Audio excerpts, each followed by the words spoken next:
नजर है हमारी आईटी पर। जैसे मैं कह रहा था, थोड़े सुस्ती बने हुए हैं। इन्फी, टीसीएस दोनों के नतीजे आज आने वाले हैं एक साथ ही, और नतीजों के सीजन की किक ऑफ भी कर ही रहे हैं ये। तो आइए दोनों के नतीजों के बारे में बात करते हैं। पहले इन्फोसिस यहां पर कर लेते हैं फोकस, थोड़ा कट इसमें ज्यादा है। टीसीएस फिर भी रिलेटिवली होल्ड आउट कर रहा है। कुशल है हमारे साथ तैयार। कुशल बताइए पहले इन्फोसिस के नंबर्स कैसे रहेंगे? बिल्कुल दीप, तो प्राइस वाइज ये चीज़ एक्चुअली रिफ्लेक्ट भी कर सकती है नतीजों पर भी, क्योंकि यहाँ पर इन्फी के रिलेटिवली थोड़ी अंडर परफॉर्मेंस आपको ज़्यादा देखने को मिल सकती है as compare to TCS. But पहले इन्फोसिस की बात कर लेते हैं। नंबर्स में सबसे पहले डॉलर आए करीबन 2% गिरकर 462.7। ये कंपनी अपना जो है डॉलर रेवेन्यू घोषित कर सकती है। कॉन्स्टेंट करेंसी टर्म्स में जो आए है वहाँ पर करीबन 1.5% की ग्रोथ हम अनुमान लगाकर चल रहे हैं।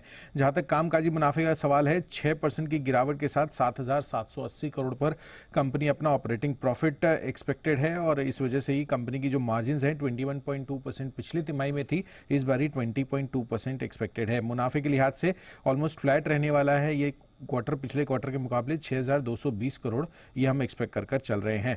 ऑफ कोर्स आपको ये भी देखना है कि यहाँ पर जिस तरह से मार्जिन्स पर थोड़ा दबाव आ सकता है वेज ग्रोथ की वजह से, और साथ ही यहाँ पर जो गाइडेंस ये देते हैं वहाँ पर एक्सपेक्टेशंस ये बन रही है कि FY24 के लिए जो इन्होंने पिछले तिमाही में 1 से 2.5% के आसपास की जो कॉन्स्टेंट करेंसी आय ग्रोथ गाइडेंस दी थी, और साथ ही 20 से 22% की एबिट मार्जिन गाइडेंस जो इन्होंने दी थी, वो ये बरकरार रखने वाले हैं।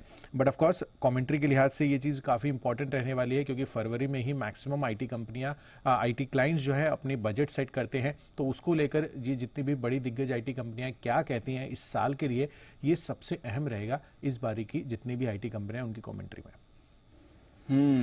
ये है आपके लिए इन्फोसिस यहाँ पर रखनी नजर।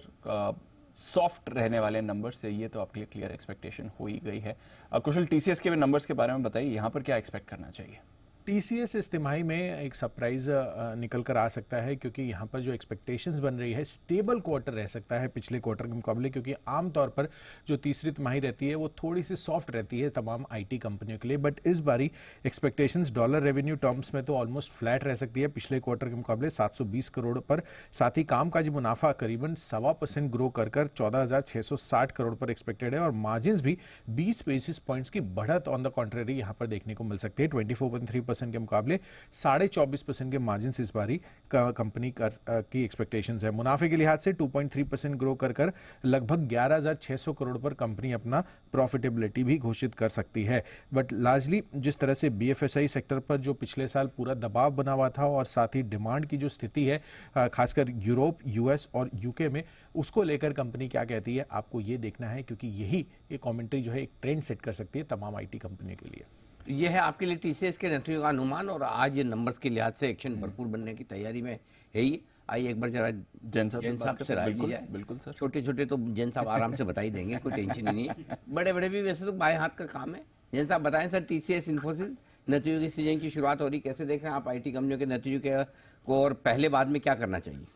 नहीं, बिल्कुल देखिए, एक चीज तो बहुत क्लियर है कि IT stocks will do well, और जिस तरीके से नैस्डैक लाइफ टाइम हाइस पे आउट परफॉर्मर है, और प्लस आगे हम देख रहे हैं कि ठीक है ये पास्ट की चीजें, और मार्केट हमेशा फ्यूचरिस्टिक रहता है और आगे की चीजें देखता है, तो ये सारी चीजें कहीं ना कहीं डिस्काउंटेड, और इसीलिए इन्फोसिस हो या टीसीएस हो थोड़े अंडर परफॉर्म कर रहे हैं।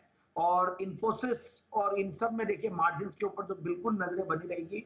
दूसरा, हमारे को एट्रिशन लेवल्स देखना है, बाकी डील पाइपलाइंस देखनी है, और संभव मुझे ऐसा लगता है कि इन्फोसिस और ये दोनों अगर कहीं भी रिजल्ट्स की वजह से करेक्ट होते हैं, so that will be a very good opportunity to grab the stocks, क्योंकि ऐसे मार्केट्स में हमें सस्ते वैल्यूएशंस में ऐसे क्वालिटी स्टॉक मिलते हैं, तो that will be an opportunity। और मुझे ऐसा लगता है रिजल्ट्स कैसे भी आए, कहीं ना कहीं इन्फोसिस में काफी हद तक डिस्काउंटेड हो चुके हैं जितनी भी खराब चीजें होनी है, और टीसीएस में भी ऐसा ही लगता है कि म्यूटेड परफॉर्मेंस आएगा। सो ओवरऑल हल्का परफॉर्मेंस क्योंकि हमने यूएस मार्केट्स में देखा, बट अब आगे आने वाले दिनों में जैसे यूएस इकोनॉमी में चाल आ रही है, जो आगे दिख रही है कि इन्फ्लेशन कंट्रोल में रेट कट होने वाली है वहां पे, उन सब की वजह से ये स्टॉक्स वापस से अच्छा करेंगे, और थोड़ा हिस्टोरिकली भी एक क्वार्टर वैसा ही रहता है।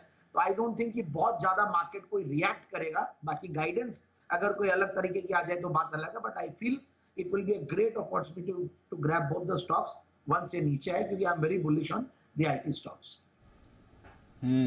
तो जैन साहब तो पॉजिटिव हैं आईटी स्टॉक्स पर, हमें रखनी है नजर कैसी इनकी परफॉर्मेंस आपको आती हुई दिखेगी।